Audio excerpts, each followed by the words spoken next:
have to rethink their positions because the conduct of the FBI and the DOJ lawyers will be shown to have been not only unethical and political, but illegal and criminal. Victoria, what is the best course of action in both cases, and how do we finally get this to the tipping point where the media now has to do its job? Well, the Justice Department should be doing its job either by pursuing this investigation, and as I said, it has been reported that they're investigating the Clinton Foundation in Little Rock, and it has been reported that my client has been interviewed by them. So the Justice Department can do its job, but it may become so pervasive and so many upper people in the at least the former Justice Department involved that who are still there, unfortunately, that it should go to a special counsel. I, for the life of me, don't know why Bruce Orr is still at the... I don't know why. How does Bruce Orr, Lisa Page, and Peter Strzok still have jobs? That's mind-numbing.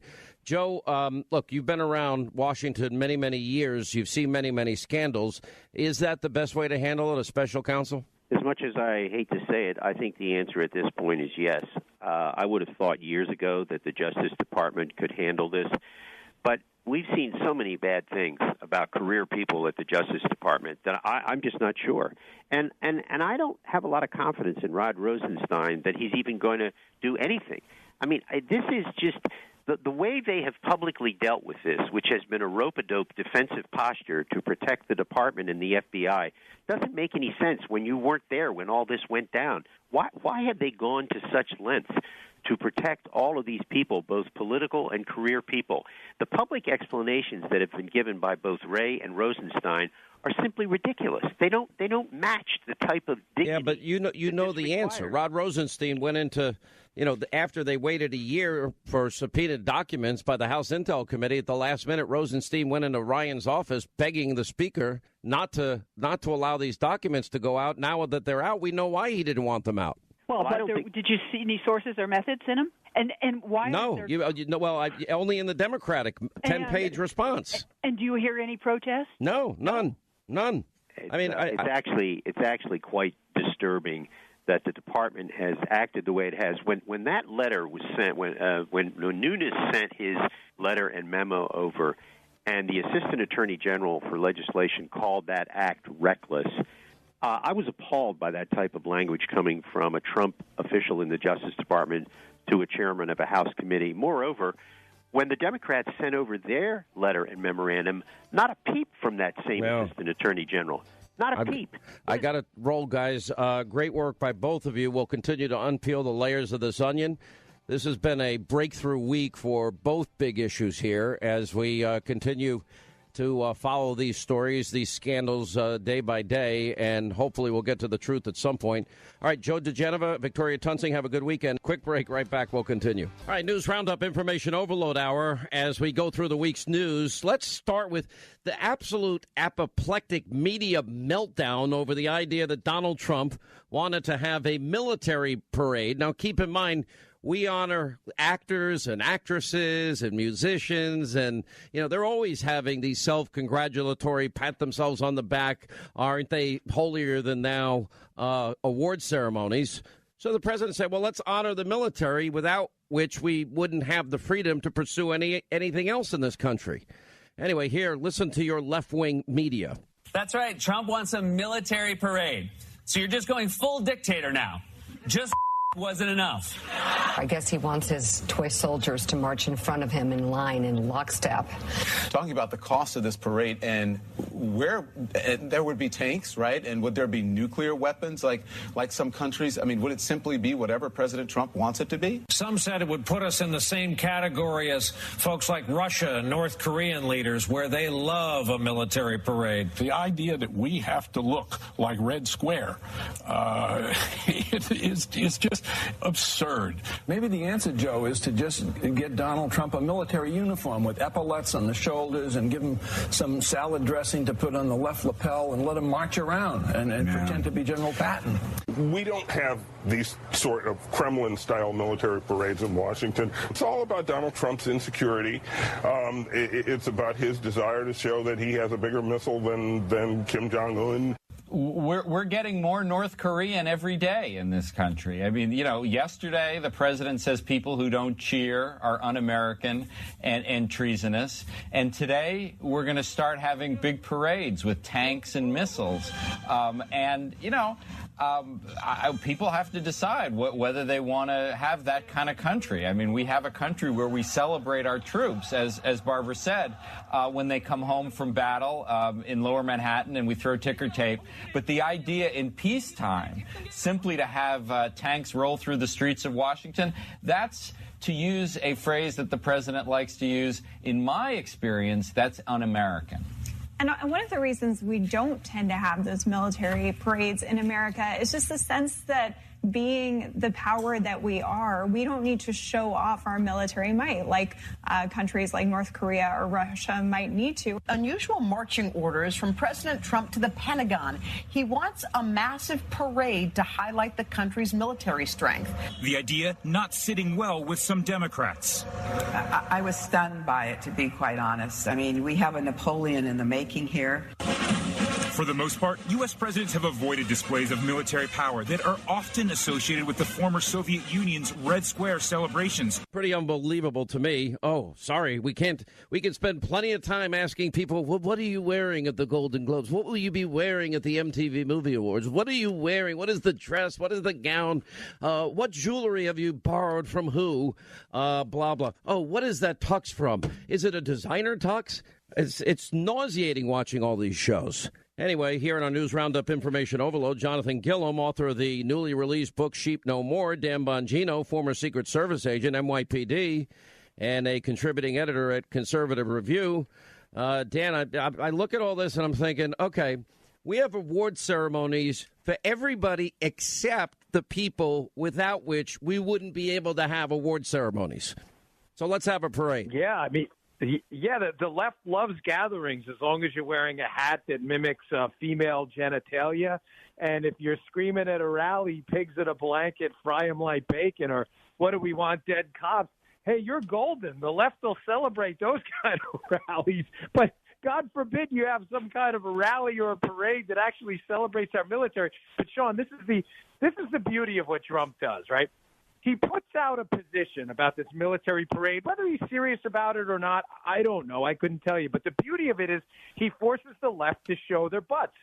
They show their butts by doing what? Immediately coming out on TV. We don't want a military parade. Let's pass a bill banning military parades. It's the genius of Trump. He baits them every time, and like suckers, they always fall in the trap. But at the end of the day, he's picking fights that, you know what, why don't we honor the military? Why don't we have a parade? Jonathan, you know how Democrats can be total hypocrites, and I know some aren't thrilled with the idea of a military parade for whatever reason, but okay. Rich Lowry gave us a brief history of military parades that Democrats absolutely loved, including one for the inauguration of their most beloved president, which actually featured nuclear missiles being rolled down Pennsylvania Avenue. And that was during World War II, and FDR was president, and there were big parades in New York City. State-of-the-art self-propelled howitzers drove by the New York City Public Library, and no one was getting the vapors and fainting. And they broke out 4 nuclear missiles for JFK's inauguration with an impressive battery of tanks and armored vehicles and self-propelled howitzers. So this is not the first time. Dwight Eisenhower, same thing. They actually showcased an 85-ton atomic cannon and a Redstone ballistic missile. Even though Eisenhower was a Republican, the Democrats applauded that. So this is not the first time that this has happened.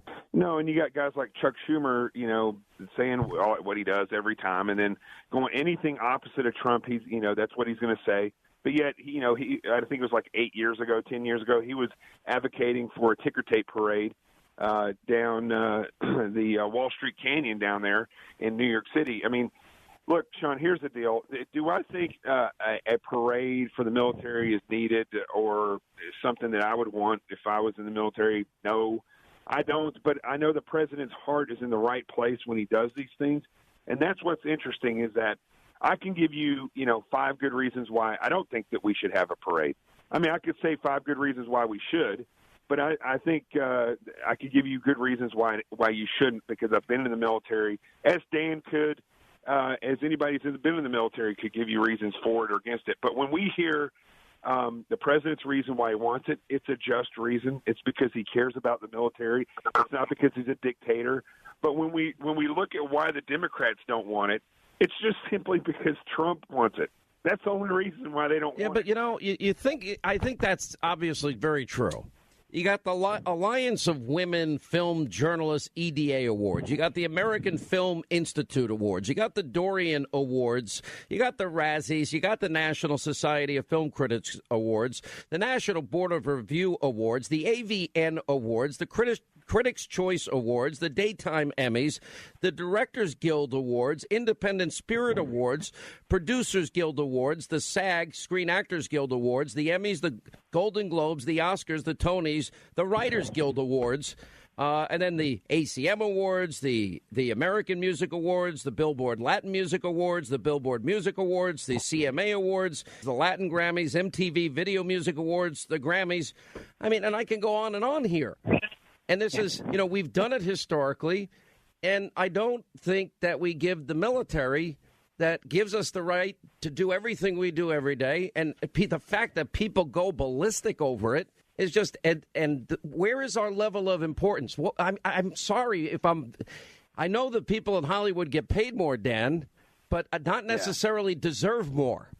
And we put such a high price on popularity, but we forget basic, simple freedoms and how they're obtained. There's a big price. No, and I'm glad you just laid that out with that long laundry list of self-congratulatory, events they have to pat themselves on the back. It just goes to show you, right? So I've been following this on Twitter all day, Sean. And this is the heroism and the humbleness of our military. A lot of the military guys I know on Twitter are saying, hey, listen, I deeply appreciate the fact that Trump wants to do this, but, it's not my kind of thing. We don't really need it. We don't do it to be celebrated. I totally understand. And I think Trump's heart is absolutely in the right place. But look at the difference between Hollywood. You just laid out that laundry list of goofy award shows that nobody cares about except these Hollywood Truman Show jokers that are living in this, fictitious world. All they do is love to pat themselves on the back. I know. And it's but them. Oh, and it's, I want to thank my mother. I want to thank my father. I want to thank, and by the way, Donald Trump sucks. Donald Trump sucks. And then that's the whole thing. That's basically and Harvey Weinstein and Roman Polanski. And I want to thank, exactly. How many times were they thanked, these sick people? All right, let me go to the other big story of the week here. We have, obviously, the Nunes memo, which came out last Friday, a week ago. And then the Grassley memo comes out Monday. Then we get the unredacted Grassley memo. We've learned an awful lot, not the least of which is the bulk of the FISA warrant came from the bought and paid for Hillary Clinton Russian propaganda dossier, and they totally misled the FISA court in this to spy on an opposition party candidate in an election year and then an incoming president. I think with all of these revelations and the fact Uranium One story has moved this week with the informant who was there the entire time and knew everything that Vladimir Putin and his thugs were trying to do in the country to get a foothold in the uranium industry, it was a massive breaking news week, Jonathan Gillum. Sean, when I look at all these different memos that are coming out now about this one particular report that was written about what was going on, here's one thing that I want you and the American people, again, I know Dan and I, we come from the same type of background. We see this. John, this is the president's big shot right here. He has the opportunity now because there is enough evidence to show that what has come out in the Nunes memo that is going to be, fought against in a Democratic memo.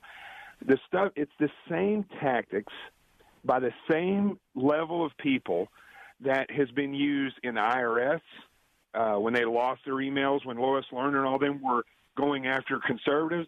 It's the same tactics used by Hillary Clinton and her State Department when they had their emails in their, the server in their bathroom, and they destroyed emails, they lost emails, they destroyed equipment. It's the same thing that was in the DOD and the State Department, the CIA, the NSA, the FBI, the DOJ, when they leaked names and unmasked names and had this dossier go through. Sean, the president has enough evidence now to take a step back and get a special, if you want to get a special prosecutor, but I think he needs to put together a team of investigators. Well, it's not his call, though. That's the point. But I agree. No, but he is. But what makes this so bad is that they are